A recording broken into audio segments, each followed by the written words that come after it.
Hallo und herzlich willkommen zurück zu einem neuen Fly Universe Video. Heute mit der Info darüber, wie die anderen beiden Teams der 8 finalen Teams von dem FEC PvP Tournament bestimmt werden. Und zwar wurde das Ganze tatsächlich auch schon Mitte Juli gepostet. Ich bin etwas late to the party sozusagen. Aber ich fand es ganz interessant, weil die hier nochmal ein ganz anderes Tournament aufgezogen haben. Und wir lesen uns das nicht ganz genau im Detail durch, weil es für uns sowieso keine Rolle spielt, weil es halt wirklich Southeast Asia only ist. Und es steht zwar jetzt nicht wirklich irgendwo dabei, wobei vielleicht steht es bei der Registration dabei. Es steht jetzt nicht wirklich dabei, dass man aus den Philippinen kommen muss, um hieran teilzunehmen. Aber hier steht zum Beispiel Participants from Singapore, Malaysia, Indonesia, Vietnam, Thailand. Das sind so die anderen Länder in Southeast Asia basically. Bedeutet quasi, alle anderen Participants, die nicht aus diesen Ländern kommen, kommen automatisch aus den Philippinen. Also ja. Also es ist schon exklusiv für Southeast Asia, also würde früher oder später wahrscheinlich rauskommen, dass man da irgendwie nicht eligible ist oder so. Keine Ahnung. Auf jeden Fall fand ich das ganz interessant, weil die hier halt nochmal so ein zusätzliches Tournament sozusagen veranstalten, wo man erstens auch zusätzliche Preise gewinnen kann und der Hauptpreis ist quasi, dass man am FEC-Finale teilnimmt, wo dann auch die anderen 6 Teams teilnehmen, die ja über das im FEC-Server interne Turnier quasi bestimmt werden oder herausgefunden werden. Das heißt, man könnte sagen, es ist fast ein bisschen unfair, weil theoretisch könnte ja eine Gilde irgendwie in beiden Tournaments mitspielen und ich meine, wenn sie in einem von beiden qualifiziert sind, würden sie zwar wahrscheinlich im anderen automatisch disqualifiziert werden und ein anderes Team würde dann an ihrer Stelle nachrücken, wenn sie sich in beiden qualifizieren würden.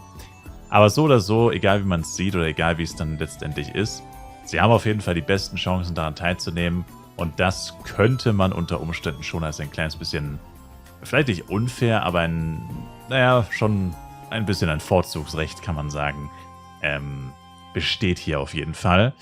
Macht natürlich auch irgendwo Sinn, wenn es in den Philippinen stattfindet. Die wollen halt wahrscheinlich einfach sicher gehen, dass halt mindestens 2 Teams aus den Philippinen dort auch tatsächlich vertreten sind, weil es wäre natürlich schade, wenn dann 8 Teams teilnehmen und kein einziges davon ist aus den Philippinen. Also ich schätze mal, das ist auch so ein bisschen der Grundgedanke, deswegen wird das wahrscheinlich so eventuell sein. Aber genau, die genauen Details kennen wir jetzt ja tatsächlich nicht. Auf jeden Fall muss man hier eine Menge Sachen angeben. Teammember, Gilde ist im Endeffekt genau das gleiche, was man auch auf dem FEC-Server angeben muss. Nur muss man es halt hier extra über so eine Website angeben und nicht in-game. Da stehen ja die verschiedenen Voraussetzungen. Das ist eigentlich alles nicht so interessant. Interessant ist dann tatsächlich, wie das Ganze stattfindet. Und zwar, so sollen wir doch mal gucken hier.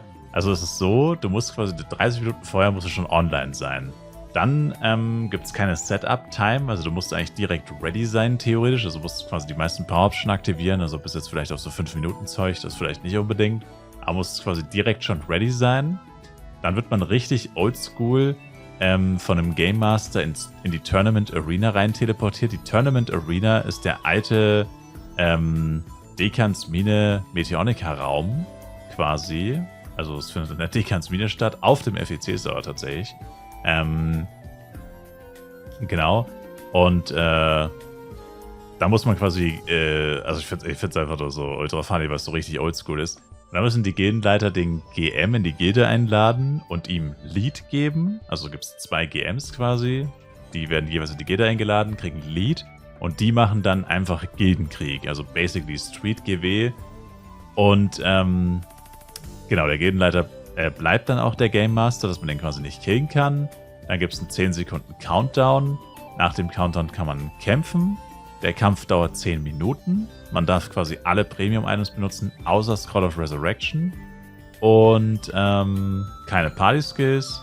Und genau, man kann sich frei in der Dekans-Mine bewegen. Ich weiß nicht ganz genau, was das bedeuten soll, weil wenn es eh nur ein Raum ist, dann, naja, not sure about that. Also, ja, keine Ahnung, wie das so genau gemeint ist. Wenn man disconnected, hat man irgendwie 5 Minuten Zeit, um... Achso, nee, wenn man in 5 Minuten disconnected, dann wird das Match gerestartet. Aber das kann nur einmal gerestartet werden. Wenn es nochmal passiert, muss man dann ohne den disconnecteden Member weiterkämpfen.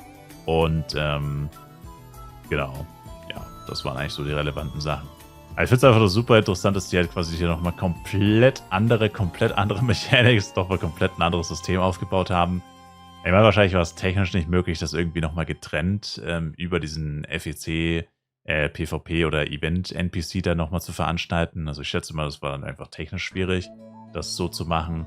Aber ja, ist halt echt so richtig oldschool. Also wie gesagt, du gibst den Game Master Gildenlied und dann machen die Game Master quasi Guild War und dann schlachtet man sich da quasi ab und so. Also schon irgendwie pretty funny eigentlich. Und ja, fand ich ganz interessant, euch das auch so mitzuteilen. Genau, achso, genau, hier, each member will be provided with 5 Scrolls of Resurrection per Match. Also man hat schon 5 Leben, also sonst könnte man sich im Guild War ja nicht resten. Also theoretisch könnte man sich schon resten, aber wenn halt kein anderer Spieler Zeit hat, dich zu resten oder whatever, dann, ja, also 5 Stück hat man, aber man darf keine weitere benutzen. Wird man dann auch sofort, ich meine, da stehen 2 Game Master, also ich meine, die sehen ja oder zählen ja wahrscheinlich auch die Resurrections und so. Also, ja, ist ja relativ offensichtlich, dass man dann ausgeschlossen wird, wenn man dagegen verstößt. Und achso, genau, hier steht es in der Dekans-Mine, Old Meteonica Room Channel 5 auf dem FEC-Server. Also, ist wie gesagt auch auf dem FEC-Server, aber eben für Southeast Asia only und in der Dekans-Mine. Finde ich auch interessant, dass es dort stattfindet.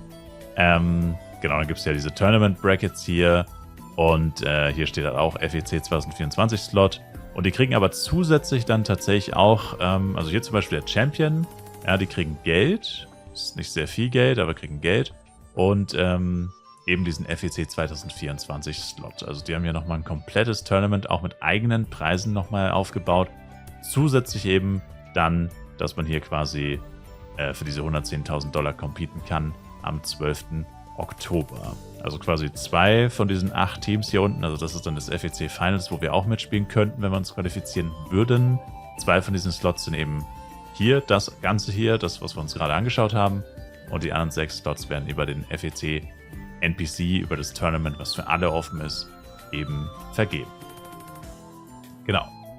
Und ja, ist wie gesagt einfach super interessant. Und mal gucken, wie die philippinischen Teams dann abschneiden.